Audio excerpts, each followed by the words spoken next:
Hey, kaiju lovers, Nathan here, coming to you OOC, out of character. You may have noticed that I'm still trying to catch up on all of my podcast publishing. I have a lot of things recorded. Editing takes longer than I expected, and then for those story sequences, I'm trying to get those written, and I'm trying to get lines from the actors and all that fun stuff. So everything is just taking longer than I expected. Didn't help that I had to take a lot of time off from doing podcast stuff thanks to G-Fest and all of that. But I wanted to give you at least a little something in the feed to listen to. What you are about to hear are the outtakes and tangents from the episode I did on Little Shop of Horrors with Damon Noyes. I'm sharing it with all of you who are not members of MIFV MAX on Patreon, so you can get a little bit of a taste of the sort of bonus content that you get by being a member of MIFV MAX. Plus, I'm sharing this one in particular because there was an entire side tangent related to Faustian deals in other kinds of stories that I had to cut for time, and I wish I didn't have to because it was a really great part of our conversation. But now you get to hear it. So, Damon, I know you're listening to this. I hope you have a wonderful time listening to this part of the conversation that I unfortunately had to take out. Thank you very much, everyone. I will get us back on track as best I can. All right? If you're the praying type, be praying for me, because I'm going to need it. All right, so I'm recording on the soundboard. I will hit record on here. And now we are eating up the, 6.5 hours I still have left on this thing. Well, for the month. I wish it would give you, a progress bar. I kind of wish it would too. There's, like I said, there's some little things that so I can see the levels, and so I can make sure. I liked Zencaster because if my mic ever got disconnected from the program, it would tell me because it would just tell me in real time. Yeah. Well, the funny thing is that hasn't been an issue because we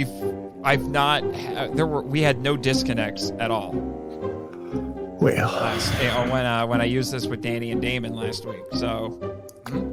Well, enough of the nonsense. We're jabbering on like Travis, and that's about that stupid Miss Marvel. Miss Marvel, yes, quite. Yes, quite.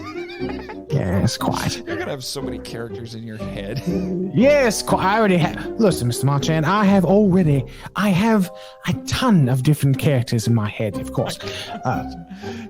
You want Dr. Dorff to have a brother or something, don't you? I don't know. I don't know what you're talking about, Mr. Marchand. Anyway, okay. All right. Let me get through this little monologue, and then we'll get into it. All right. Here we go. Mr. Winter's weekly updates are a great pep talk for everyone here on the island, and especially for myself. Hang on. I ad-libbed a little bit too much there. Yeah, sorry about that. I did. I went a little bit too far into the detail. Mm-hmm. Let me just start over. My favorite is Mr. Winter's weekly update and pep talks, called something like. Here, I'll make this a little easier. There you go. Weekly updates and pep talks. There you go. Okay. Hashtag dad joke. Well, as of this morning, Mr. Well, that was a little bit too British. Hang on. Yes, quite. Yes, quite. Yes, quite. Mr. Marchand, I ever tell you that I used to want to be a country music singer? Shoot, how'd I say that last time? You basically, for what I remember, you reversed it. I reversed it? Yeah, it's but I think it was, I tell you I wanted to be a country music star. It was wheeling and dealing, and he said something after that. Okay, here we go. Here, I've got it. Mr. Marchand, hang on. But maybe I can use this to figure out what he's up to. Or you can use it to kiss his own ass. I don't know. Oh, well, I'm sure Jack might, in some perverse way enjoy that. So, old Jackie boy, he's a wonderful old son of a bitch, isn't he? Yeah. Yep. Speaking of SOBs, I actually found out that the director of Son of Blob actually referred to it as SOB. That's funny. Yeah. Started.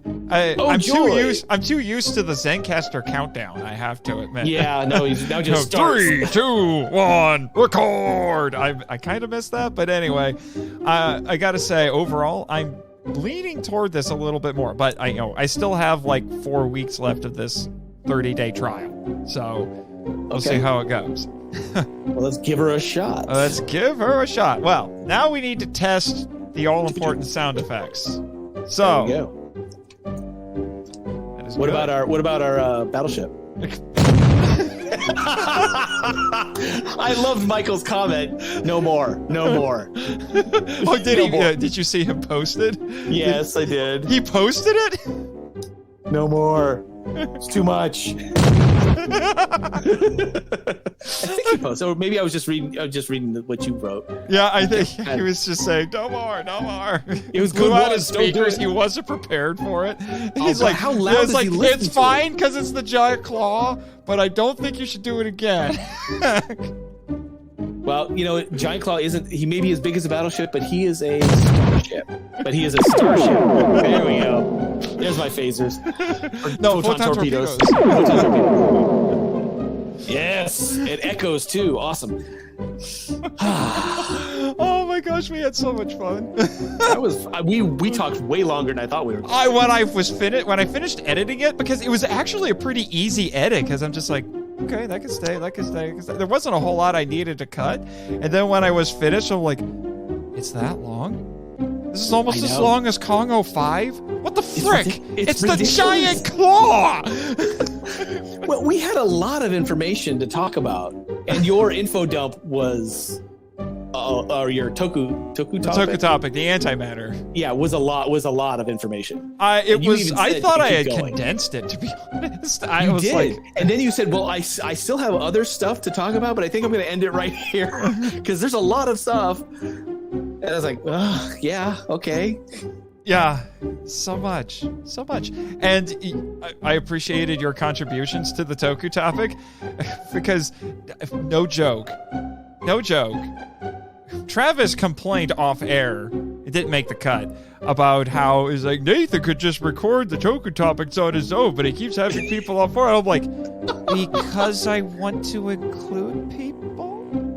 Well, you like to engage, get a dialogue going. Yeah. Perhaps someone else knows a little tidbit about what you're talking about. People know stuff about it, and or they research it too, or they just want to make silly comments. Well, when I was in college, I was a theater major with a history minor, and I happened to have free time at some point, and I sat in on a physics class that just happened to be talking about black holes. Now, there was a lot of people in this class. I was in the back, and he's talking about the event horizon. Does anybody know what an event horizon is? And I threw up my hand, and I was the first one apparently, and he went, "Yeah, you in the back. What's your name?" I said, "Damon." He says, we looked down and he said, "You're not in my class." I said, "No, I was passing by and I heard what you were talking about, and I thought I'd be interested." He says, "Well, what do you know about event horizons?" And I rattled off what I knew about them, which is apparently a lot for a layman. And he went, "That is absolutely correct." And I was talking about time dilation and light and blah blah blah, and everybody was kind of looking at me like, "Where the hell did you come from?" Yeah. And he said, Can you tell me, are you a science?" I said, "No, I'm in theater." And everyone starts laughing. He says, "Well, how did you know so much about this?" And I went, "Star Trek." And everybody starts laughing, and he holds up his hand. He said, "Don't laugh. He's right. They get science correct more often than they don't." Gotta love it. And I was like, yeah. Star Trek is educational. Yes, it is. Sometimes. Except when they're shooting neutrinos at everything. Per our last episode. Yeah. Oh, gosh. Okay. Anyway, so was wondering, would you be interested in doing a plot synopsis for this movie? I would have to get some handy dandy. Let's see if I can find one. Okay. Especially if I run some epic music behind it. Probably something from the show. Because you have to. That would be awesome. I don't know which song to use, though. Don't Feed the Plants. There should be an instrumental version of Don't Feed the Plants. From the movie somewhere. Or from the stage show? No. The song is the same either way. Okay. But there should be an instrumental version of it somewhere. Yeah, it probably is. Probably is. And I think my brother actually does have the soundtrack. I'm pretty sure. Because I have Mean Green Mother on my iTunes from that CD. That's I live for that CD. There's not a song on there I don't like. I play it all the way through. I sing it all the time. And the only reason I'm probably not going to sing, or if I do, it's going to be really bad. I encourage singing. The only reason I might not is I'm feeling like my allergies. I'm feeling like right at the top of my esophagus, and oh no, I lost my upper register. I was actually trying to sing today. It's like, oh, why can't I sing through that? Oh, it's because I lost it. Oh, that disappoints me because I'm probably going to break out at least into a few of them. Oh, feed me, Seymour. Feed me all night long. Come on, punk, give me the meat. I wish my voice was Mean Green Mother. Yeah, I wish my voice was deeper so that I could actually sing that part. The guy we had in our stage play, he was a baritone. He wasn't a bass, so he didn't have the timbre for it. But they had him mic'd, and they like dropped the treble on it so that he got a little bit more rumble to his voice. So there are ways to work around it, but to have an actual bass sing that part is well, you heard the episode with the Crystal Lady adventure.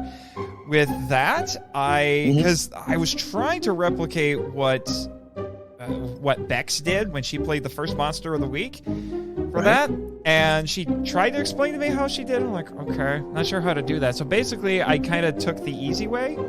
I pitched, because you can hear it when you hear when you hear Silkworm first before she reveals her costume. That's actually the actress's normal voice. And then what I did after that was I pitched her down a little bit and then added the slightest of echoes to do the quote-unquote monster voice. Okay. So I'm like, okay, that's good for now. I'm sure there's a better way to do it, but that's good for now. I'm trying to find... I've got several different plot summaries that I'm looking at. Come on. Synopsis. Oh, that's for the stage play. Yeah, I gotta make sure. Probably might want to put I got the Wikipedia Little Shop of one Horrors 1986 film or something. Yeah, I've got the no. That's no. I better do that. Yeah. No, that's not plot. Synopsis. One of the things I had to do for the Giant Claw was the plot synopsis on Wikipedia was abysmal because there were certain details I wanted to make sure that I got. And then weirdly enough, I went to some of the kaiju wikis. They didn't really have anything, surprisingly. And the place I went to that had a freakishly in-depth plot synopsis was IMDb. Really? Yeah. The plot synopsis for the Giant Claw, once you get past the short one that they put right at the header. Right. Oh, God. I think it was at least 12 paragraphs. Huh. That's odd. Yeah, the one for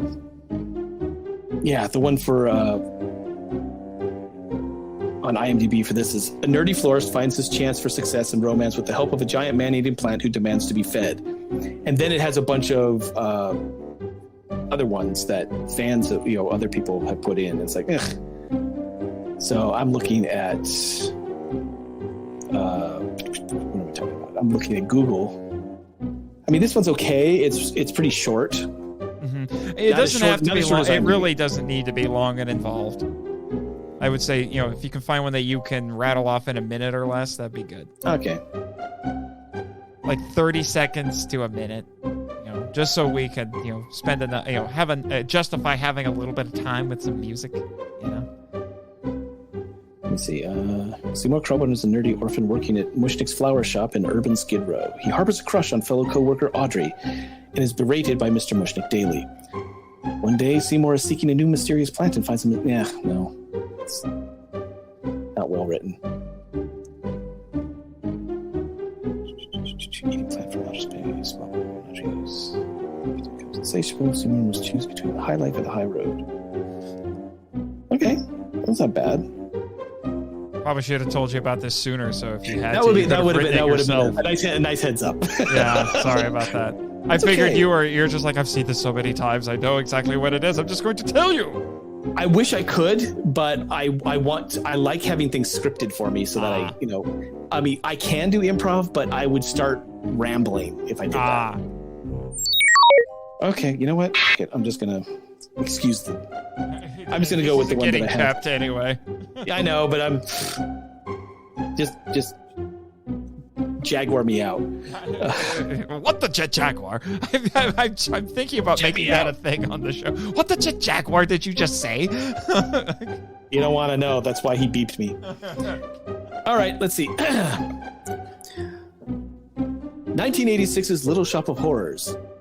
A meek flower shop assistant, Seymour, pines for co-worker Audrey.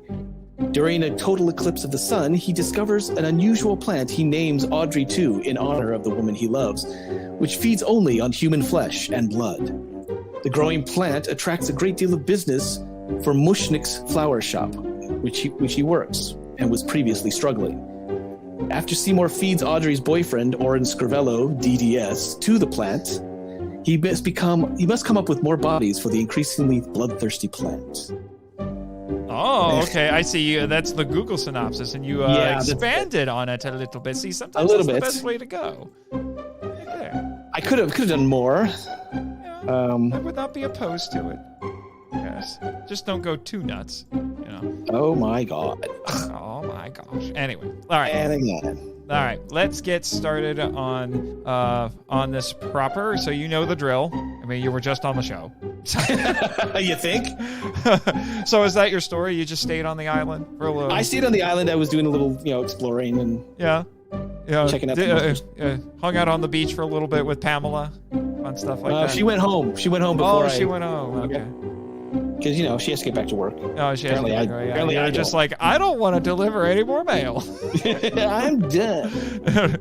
Although that would be kind of funny. It's just like, but I've got to tell you, the delivery system here on Monster Island needs a little work. I mean, well, you have minor kaiju delivering your mail, and they're not notoriously bad at handling packages. Yeah, so. Occasionally drones, but there is that. Yeah. Okay, as much as I hate to do this, because I know I have limited time on this thing, I am going to take the quickest of bathroom breaks just to be safe. You go right ahead, man. Yeah. All right, let's get this man-eating plant talk done. Let's get it in the can. Let's get it in the can. Yeah. Why are we? This is not 50s. It's more like 40s. But well, I love that. Yeah, which I'll bring. That's actually going to be one of my talking points. Is like this is in a decade, not too long before our own. And then they date the movie by mentioning President Kennedy. I know. I have that whole thing memorized. So yeah. Anyway, all right. In an early year of a decade, not too long before our own, yes. The human race. By the way, oh my gosh, I had to completely re-record a new intro for the Claw episode because I realized I muted the wrong person. Who did you mute? I muted me. So when I was doing it, you even sent a message and said like, "Hey, can't hear you. I can't hear you." And then when I listened back, it's nothing but silence, just like 2 instances of Jimmy. So I had to like, oh frick, I had to go and re-record the whole intro again until I got to mailman by day, actor by night. Brilliant! Brilliant. Oh, that was that was a day. Well, that was a thing. Yeah, I'm sure anyway. it was. All right, so apparently only you can mute yourself. So once I introduce yourself, you can unmute. I just want to do that to play it safe in case you like laugh or anything. Can you still hear me?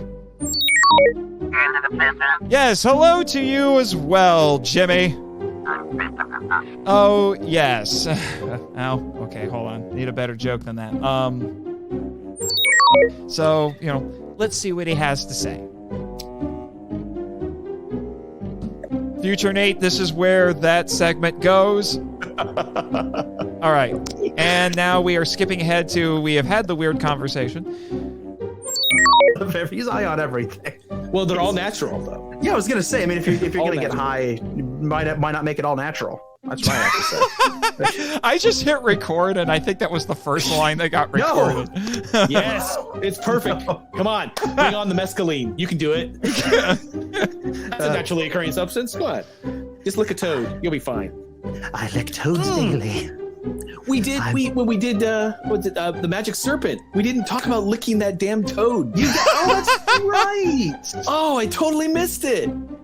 See, I don't use drugs. I was a good kid, so I didn't even think of that. That's me. I wouldn't have thought of that. I don't touch a drug. I've never touched a drug. Well, ibuprofen. Okay. Well, yeah. Well, we're talking about the illegal stuff. Oh, the stuff that should be legal. Yeah. I was gonna say, if that's the case, that if we're counting ibuprofen, then I should probably be in rehab. We all should. All of us. Anyway, so I think what I'm gonna do is you will come in, Danny, right after I finish introducing Damon and we banter a little bit, and then I'll lead into it by saying something like, "Oh, Dr. Dorff is calling? Well, let's see what he has to say today," and hit the button, and then you talk. All right? You got it. Damon, let's do a little bit of so that way I know where to splice it in. Let's do that lead up right there. So how, God, it's not organic at all, which is ironic considering who we have on the line. He's very organic. Okay. Anyway, or either that, or we could just go right into it, and you and I can do the lead up when we record. I think that would be better because it needs to be, that kind of weird banter needs to be organic to. Okay. I think that's fine. I think I will, at the very least, just for the sake of this recording, I'm going to say, and now we go to. It's like, and what does he have to say today? We'll lead it in with that, and then we'll go for, I'd say, about 3 minutes or so, okay. And just react to his weirdness about Audrey 2. Oh joy! Are you ready? We're throwing you in deep, Damon. I'm an actor. I can improv, I think. I am a thespian. Master thespian, if you please. Yes, quite. And gotta throw that in there. I need my monocle for that. Yes, quite. yes, quite bully. Actually, we came up with a bit for where Nate gets dragged along by WHG3 to a high school reunion, or to him meeting up with a bunch of his old snooty British friends. Danny was going to play about 3 of them. Yeah, I figured I'd just do. Yes. I am a big fan of your show. Yes, bully. Yes. Great big fan indeed. Very, very nice. Oh, I enjoy listening to your little podcast on the radio. You gotta get you can almost hear him talking through the mustache. Well, I guess I know who all of who's going to play all of WHG3's friends. Anyway, Dr. Dorff. Right. Okay, here we go. So, time to get creepy. All right, so, like I said, I will give you a signal, and then we'll get into it. You guys need a moment. I'm good. No, I'm good. Okay, here we go. All right. Well, let's see what the good doctor has for us today. Always down here, always waiting. Good luck with the rest of your broadcast. Click. All right. Wow. That wasn't creepy at all. Well, what's funny is I was waiting for. Oh, I dated an Audrey once. No, I completely went off script. He always does. No, you should have heard it, Damon. I was like, I dated an Audrey once. It's like, oh, and then she left you for the sadistic dentist. I am the sadistic dentist. Yeah, I didn't end up using that. That'll probably come back around if you ever do the '60s version of Little Shop. That I'll work it in on that. I'm half expecting it at some point. Did you actually get to watch it? Unfortunately, I couldn't find the time. I wanted to though, but I need to actually squeeze in, and I've never seen it in its entirety. It's easy to find. Yeah, it's on really, Tubi and quick. every other streaming service. It was filmed in 5 days, I think. 2. Yeah. It was really quick. shot mostly in 1 day, and then the next day they edited it and had it in the can in under 48 hours. Yeah, it was pretty quick, and Yep. it shows. Yep. Yeah, it does. It is Now, Shut up, Jimmy. I've got a nice big list of also Faustian. Yes, I Deals with the have devil. several. I have several as well, but I think I've got at least 1 or 2 that you don't have on your list. I but, wouldn't be surprised. that I would found be- a very long list. Let me tell you. Well, one of them is another musical Yes. that started as a play and then was turned into a movie in Okay, we'll talk. 1955. We'll talk about. We're gonna that. do this right now. No, we can do it right now. give You me a okay? minute. I was All right. the I jumped ahead of you. because what ends up happening, the Faustian bargain. Why not both? Yeah, that's like the meme, right? Why Exactly. not both? And if any of this sounds familiar beyond just, even just the movie that we're talking about, there's a reason for that. Like I said, it's an incredibly common motif. I found a very long list of examples, and I decided I'm only going to highlight the ones that resonate with me or I think would be pertinent to the kaiju lovers who are listening to this right now. Okay, interesting. So I know you have a list as well. So I'll fill in the gaps here and there. so I have Death Note, the manga and anime, and there's some live action movies as well. Did not even think about that one. Yeah, it's now that's a Shinigami, it's a death god. A Grim Reaper, you could say, but it's still True. the same thing. Here, I'll True. let you use the Death Note to get power, but you're going to pay for it later. right. Yeah, Ghost Rider, the Marvel character, that is almost a literal. That's textbook. Yeah, that's very textbook. In fact, if you read the first issue he's in, he literally calls out the name of Satan to make his bargain. Johnny Blaze, good old Johnny Blaze. Johnny. Yeah, but then they retconned it later to say it was Mephisto.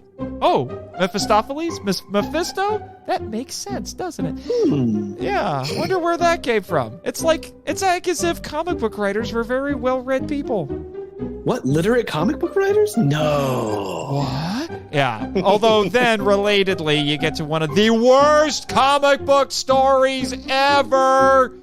Spider-Man One More Day. I am going to say nothing of it or else I will rant for another hour. You and I had this discussion off the air. Way off the air, but before we both ranted about it. Yeah, it's one of the worst things ever. Ruined Spider-Man for me, and I'll just leave it at that. Hellblazer, or you might know it as the movie Constantine. There's a storyline called Dangerous Habits where he tricks the lords of hell into curing his cancer. And him being able to keep his soul. Yep. Paralandra by C.S. Lewis. There's a character named Professor Weston who offers his soul to Satan for free and gets nothing in return. And then there's horrible results because of it. That's just stupid, dude. You can't. Don't just give it away. Yeah, that was dumb move. Dumb move, Weston. Dumb move. And then another one this was written by a playwright, but it's a novel. The Picture of Dorian Gray. Yes. That's a very classic literary one where you have a young man who sells his soul for eternal youth. But he doesn't sell it to a devil. It's kind of to that. It was to a painting of himself, and the painting gets older. The painting ages and suffers the decadence that he heaps upon himself. Yes. And so he never ages. He never feels the effects of alcohol and libidinous behavior. And Oscar Wilde was a very libidinous person. So it made perfect sense for him to write something like this. The only book he ever wrote. So. Yeah, he was a playwright for the most part. Yeah.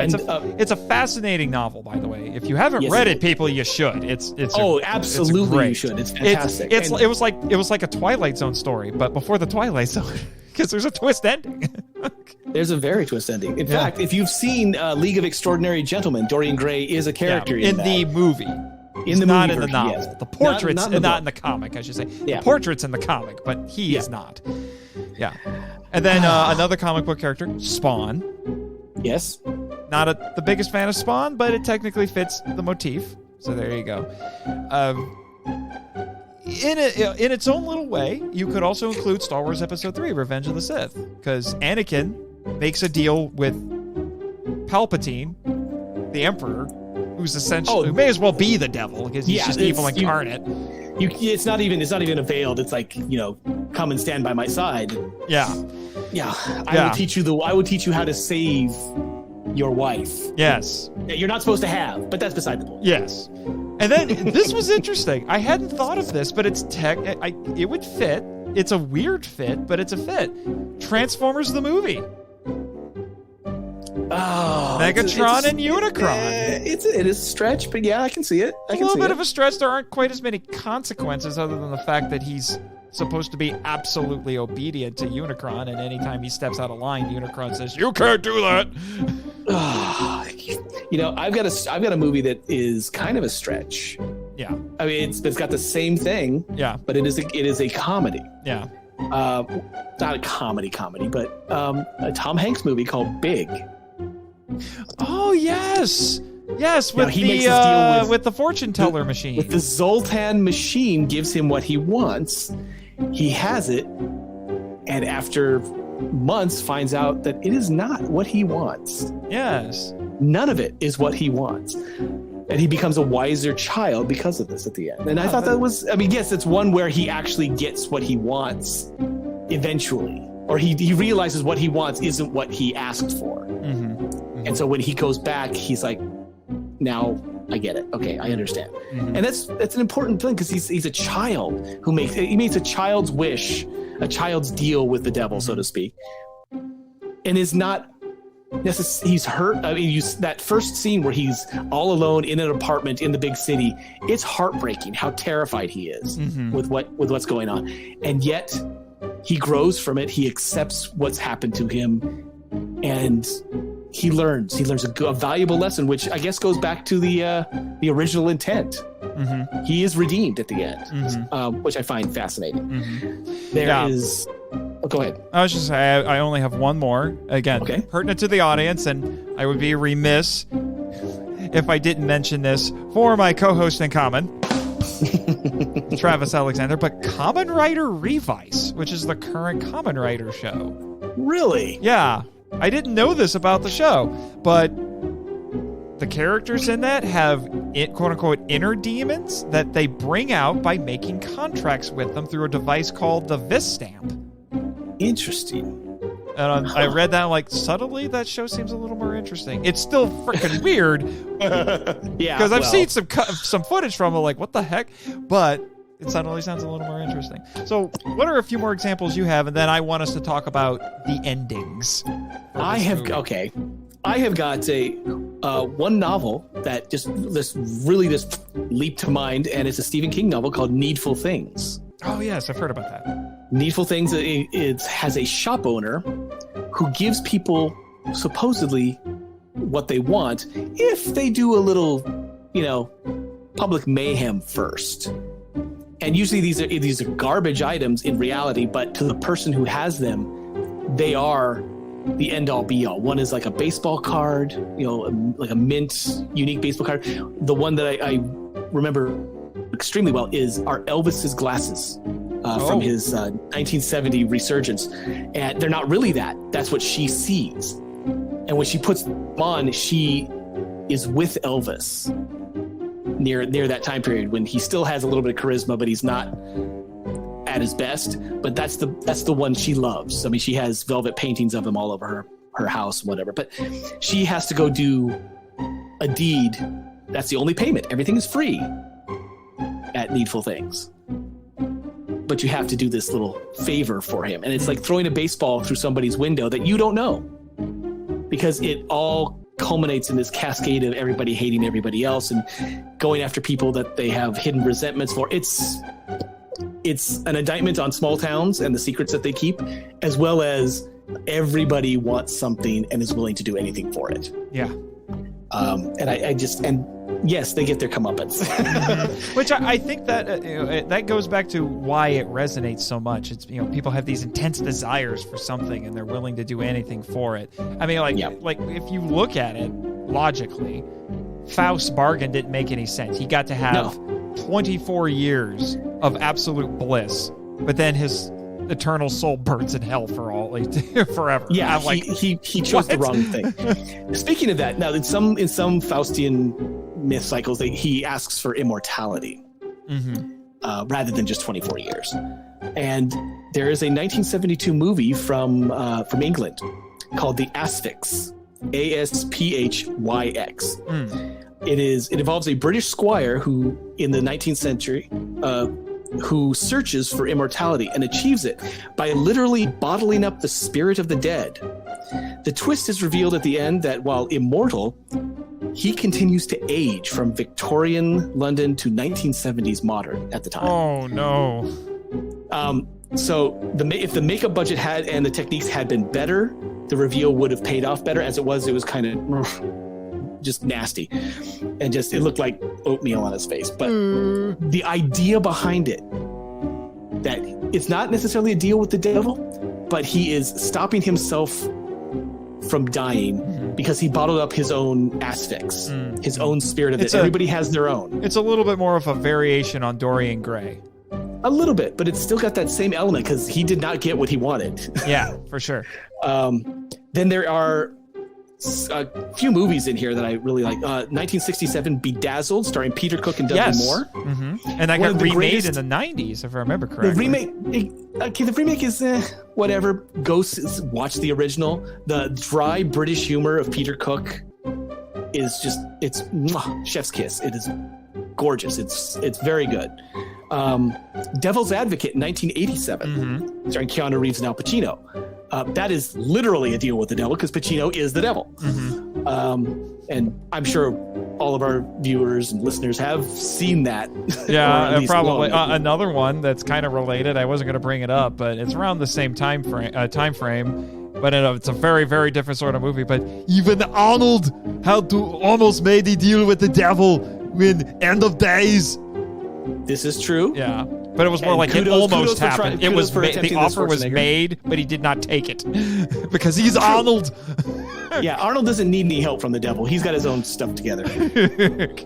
There is also 4 movies in this series, the Wishmaster series. Oh, yes, starting Wishmaster. in 1997. But this is a genie who takes people's wishes and ironically twists them to, have the worst possible outcome for whoever makes wishes, which is, of course, what we expect now. We expect wishes to be turned back upon themselves. Yes.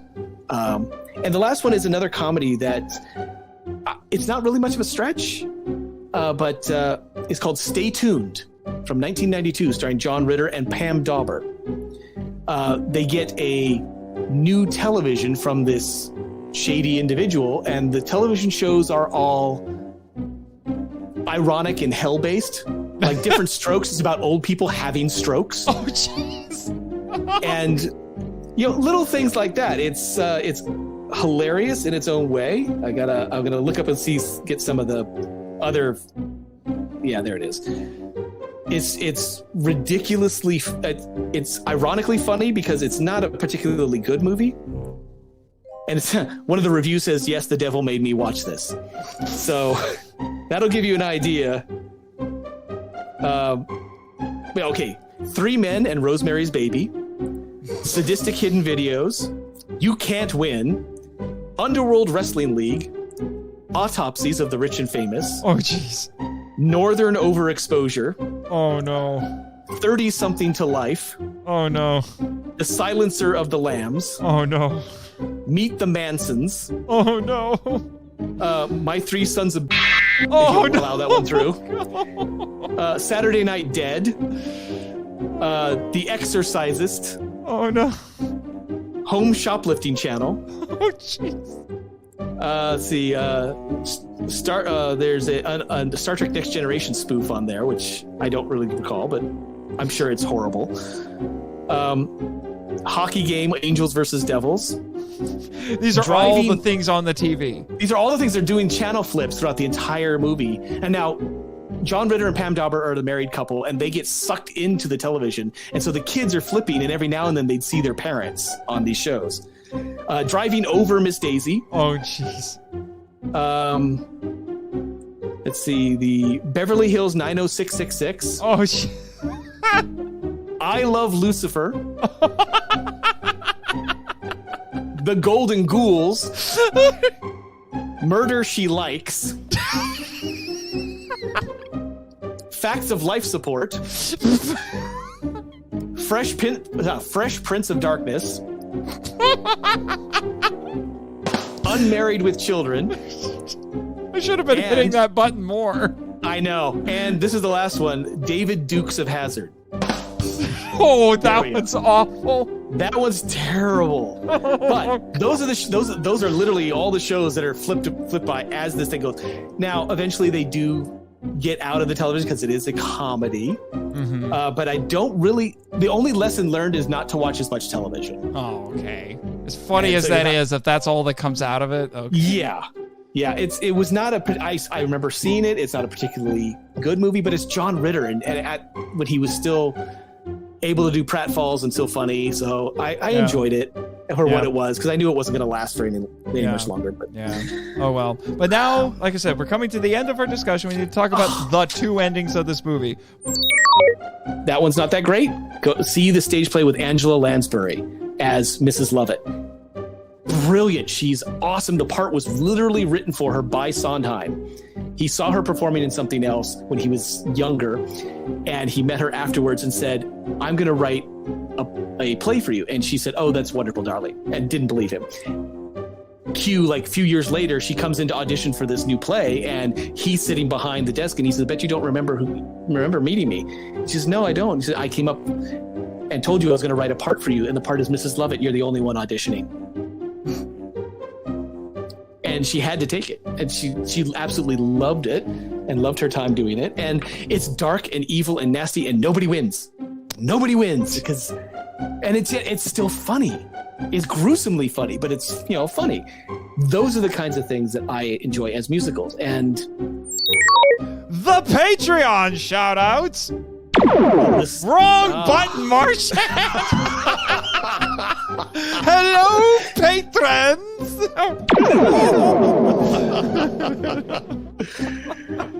What sound bank do I need?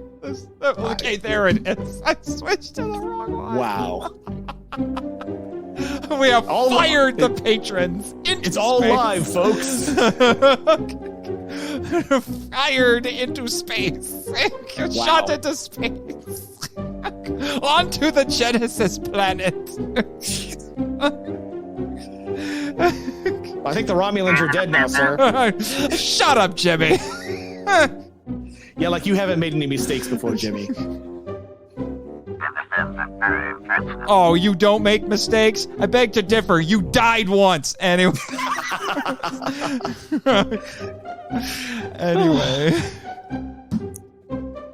So how are we going to do this? Just like we did before. I just need to come up with the confounded list because I always forget to write them down because I'm terrible. Although I'm going to be a jerk.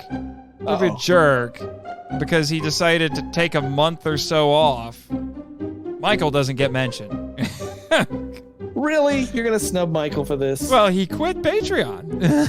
Okay. You know what? I get it. Okay, I get it. He's not paying for the privilege anymore. There you go. He doesn't get the perks. Yeah, he doesn't get the perks. He didn't make his Faustian deal with me. So You know what the problem was? Too many battleship sound effects. He had to spend all his money You had to use that money for drinking, you know? I, too, used to drink a lot. Actually, I didn't. But anyway, that's an inside joke with Michael and I. I, too, used to drink a lot. All right. So we will leave him out. Once he gets back onto the Patreon rocker, he'll get his shout out again. Great. Let him feel the sting of... And I'm sure it will hurt him to his deepest core. And that's all that matters. Yes, that's all that matters. Although sometimes I'm not sure there's anything in that core to hurt. Alcohol? Anyway. I will play the proper soundbite. We can do this because it's late and we need to go. All right. Yes. With Travis Alexander, my co-host in common. Switch to the right sound bank, Marchan. All right. Yes. Yes, quite. Anyway, Jimmy! Slurp. Sorry. A little parched. That's fine. Hello, patrons. You can edit that out in post, right? Yes. All right. Jimmy. All right, okay, let me start that over. So let me play those live right now. I have those saved on here. If nothing else, it's good for the soundboard audio. I don't know how it'll sound on here. I found out that one of the stupid things about Zencastr is if you played something that went on for a relatively long time, like 15, 20 seconds or more, the sound quality slowly degrades. It's stupid. Really? Yeah, wow. It's incredibly stupid. So I'll be curious, but if you play things that are short, it's fine. You know, so that sounds fine on, of course, you know, on Zencastr, but or the battleship sound. Yeah. Yes. Alternately, the photon torpedo. I love patrons. That's just like your favorite thing, though, isn't it? It is. Okay. Let me see. Where did I hide those credits? All right. I'll mute us both, at least on the soundboard, and I will play those.